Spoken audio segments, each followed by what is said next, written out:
20 जानेवारीला सकाळी 9 वाजता अंतरबालीमधून जरांगे पायी मुंबईकडे कूच करणार। बीकेसी, आझाद मैदान, शिवाजी पार्क यापैकी एका मैदानावरती होणार आंदोलन।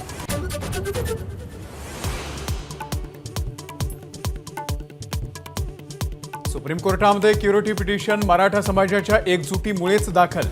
जरांगे पाटलांचं वक्तव्य, ओबीसी मधून आरक्षण देण्याचा कायदा लवकरच पास करा, जरांगेंची सरकारकडे मागणी।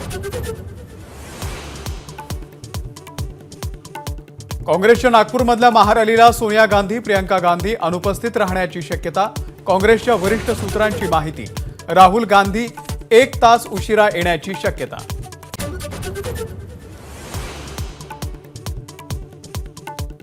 काँग्रेस पक्षाच्या 139व्या स्थापना दिनाच्या निमित्तानं आज नागपूरमध्ये है तैयार हम ही महारॅली।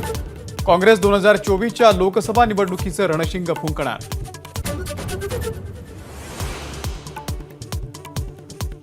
महारॅलीसाठी काँग्रेसची जोरदार तयारी। गोंदियामधील कार्यकर्ते नागपूरला रवाना होणार, तर दीक्षाभूमीवरून बाईक रॅली।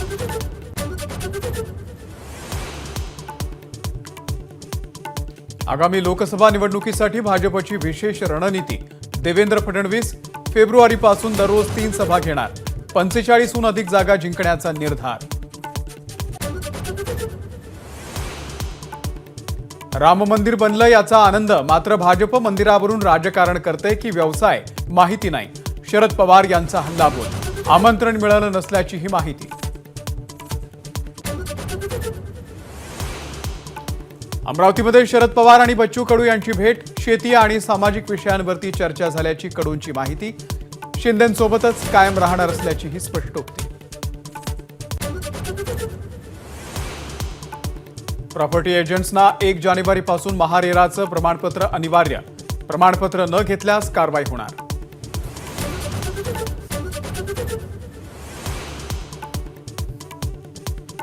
एमफिलचा प्रवेश तातडीनं थांबवण्याच्या यूजीसीच्या सूचना। 2022 नंतर प्रवेश घेतलेल्या विद्यार्थ्यांच्या पदवीला मान्यता नाही, परिपत्रकाद्वारे यूजीसीकडून स्पष्ट।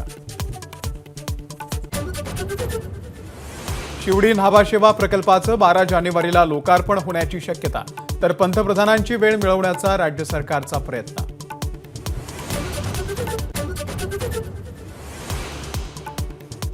पुण्यामध्ये पोलिसांसमोरच कोयता गँगचा उच्छाद। वडगाव शेरीमध्ये 2 गटातील वादामध्ये कोयत्यानं हल्ला, नागरिकांमध्ये दहशत। व्हिडिओ सोशल मीडियात व्हायरल।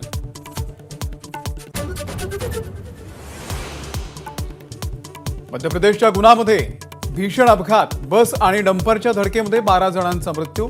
अपघातानंतर बसला आग।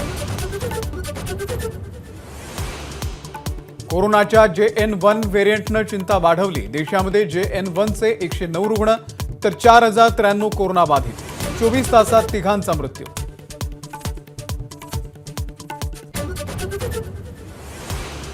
परकीय गुंतवणुकीमध्ये महाराष्ट्र पुन्हा एकदा अव्वल। एप्रिल ते सप्टेंबर 2023 या कालावधीमध्ये एकूण 65,502 कोटी रुपयांची परकीय गुंतवणूक। उपमुख्यमंत्री देवेंद्र फडणवीसांची माहिती।